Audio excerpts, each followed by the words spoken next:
The monitor. Basically, I'm doing a stretch sprue duty. I got all the posts on, and right now I stretched some sprue and got it attached at the front of the ship, and then I'll just start tacking it on about not every other post, but just enough to get the tension, and then work my way around, and then stretch some more, and then do the second row on the railing, and then I will be done with that. But while I wait on the stretch sprue and let super glue do its magic, I went ahead and got the turret kind of symbol. Got the two little cannons, cut off the pour plugs, and got the holes drilled out here, and took a round file and filed them out a little bit more. And I'll get these probably glued in either today or tomorrow, and then hopefully be able to shoot some primer in. Just basically paint the top very quickly, put a little shadow, a wash in there, and then I'll be able to seal it up because the photo etch covers it. So anyway, screwing with that, and then I'm going to hopefully get my objective is to get the railing on so I don't lose any posts if anything actually falls off. Super glue. I get a lot of questions and comments. People use super glue out of the bottle, which that's I don't recommend it. If you use super glue, if you can see my little table here, squirt you on a little dab there, get you an applicator, which is a toothpick or an end of a paintbrush that you can cut and modify.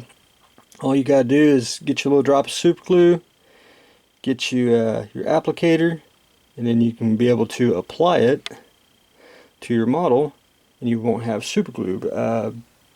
Basically a super glue mess. And then you can do the same way with the accelerator.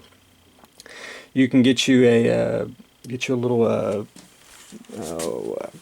paint palette, put you some accelerator in there, get you some micro brushes, and then you can use your applicator for the super glue for your toothpick, get your part on, and then you can take your accelerator and your micro brush and you can dab it on the part, and you won't have a big super glue mess. But a lot of people ask, and that's basically the easiest way to do it, and super glue will last you a long time when you start doing this very sparingly. So just a quick little tip on that. The B29, the Joltin Josie. I went in last day or two, and I went and separated everything, and I sub-assembled a bunch of parts. Tires. I got the atom bombs built up. I haven't painted nothing, but I did get everything separated. The clear parts, the propellers, and then a sack of parts that basically not going to be used. You ain't going to see it because I'm going to glue parts in that you just won't see. One thing I'm not going to put on the Joltin Josie is the bombs, and I'll tell you why. Actuality, if I put them in, you really can't, you can see them to a point, but the main problem is I got to ship this. Even if I get it really glued in there really well, it may fall off, and you basically have to turn it upside down and try to glue the bombs in if you if they do fall off. However, we're going to cheat. These little bomb things here that fit in the bomb bay, instructions, I got them double stacked. So what I did, and this is just to make it look busy, I glued one on each side of the bomb bays. This way it'll look full, it'll look like it's loaded, and we don't have to worry about all the little bombs falling off. We just have basically a nice payload, and then we can always pretend that they're filling it up with bombs. And then the atom bombs will be separate, and they'll be displayed next to it, what I was told. But anyway, I've got that glued in. I got most of the insides glued in, and hopefully today, if not, hopefully tomorrow, I will get the inside painted interior green, because I got to go pick up some to my cockpit green to get this rocking and rolling. And once I get that painted, I can get the clear parts in, get them secured, and then I can start masking off the windows and then get the hulls together. I did get the cowlings on. Robert, I did lose one of these, and one of them I couldn't find in the box, so you're going to get 2 toothpicks, and you'll be able to cut them the length. I'll cut them a little longer, and you can whittle them off and then put the propellers on. But we are slowly getting the Joltin Josie assembled. The D7, I am finished with it. I this morning went in with the airbrush and touched up the decals and just darkened them up. I don't like a weathered vehicle with clean decals. You know, not saying it don't happen, but anyway, it just gives it a little bit of added texture to it. This base is not the base that it will be on.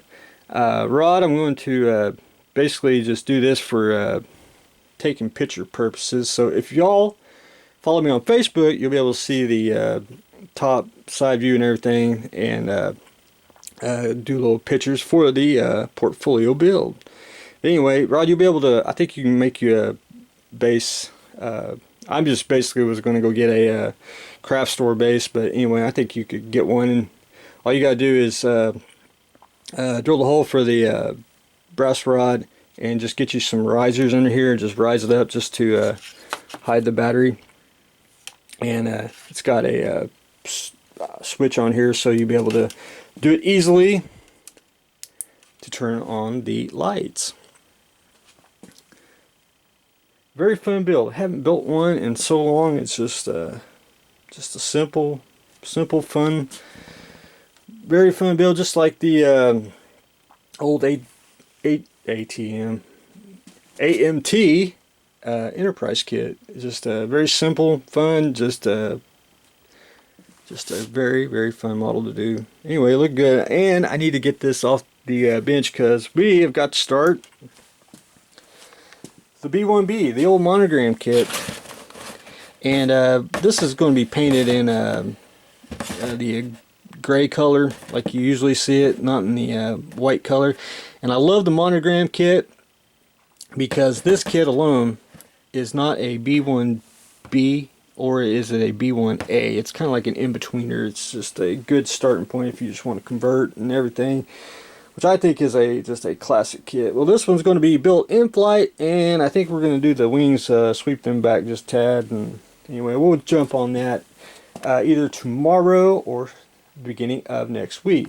But on a little personal note here, Terminators came in. These 132nd scales from Pegasus. I absolutely love them, and they go together really quick. And I think the pose is a little stiff because it's basically this pose right here. And you can move the arms up and down, but you got to glue them into place what pose you want them in. So what I did is I kind of modified the where he's actually holding the gun. I don't know if they did it or not. I do remember in Terminator 2 where one of them had 2 weapons, which I may do one down the road just for shits and giggles, but I'll just keep plugging on. I did do 2 of them, and I did the pose gun up kind of on one and cocked the head a little bit because I want to do a little diorama here with 2 of them. With the you do get the archway with the kit, and I just kind of want to do something like that.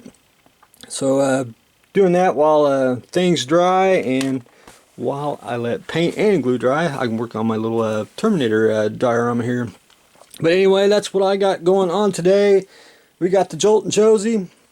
We got the B1BA starting very soon. Finished off the Klingon Proto D7 Katinga with the lights. The monitor continues, and for fun, we're doing the Terminator. So stay tuned for the next exciting episode.